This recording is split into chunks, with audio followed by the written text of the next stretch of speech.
कटकर बारवाटी स्टाडियम रे पहुंचला भारत और इंग्लैंड दल। बारवाटी स्टाडियम रे कहार केमिति रही रेकर्ड। भारत और इंग्लैंड मध्य तीनोटी ओडीआई मैच सीरीज रही। प्रथम मैच रे भारतीय दल इंग्लैंड को परास्त करिछि एवं द्वितीय मैच टी ओडिशार कटकर बारवाटी स्टाडियम रे 9 फेब्रुआरी रे खेला जिवो।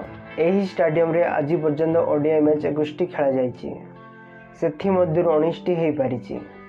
भारतीय दल एही स्टाडियम रे पाखापाखि 6 वर्ष पर खेलिबो।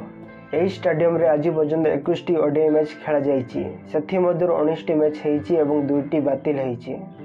एही स्टाडियम रे चेज करथिबा दल 12 टी मैच जीतिथिबा बेले 7 टी मैच प्रथम बैटिंग करथिबा दल जीतिछि।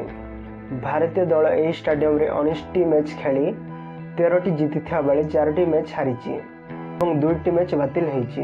भारत और इंग्लैंड विषय कहवा गले एही स्टाडियम रे 10 टी मैच खेलिछन्ति, सेथि मध्यरु 6 टी भारत जीतिथिबा बेले 4 टी इंग्लैंड जीतिछि।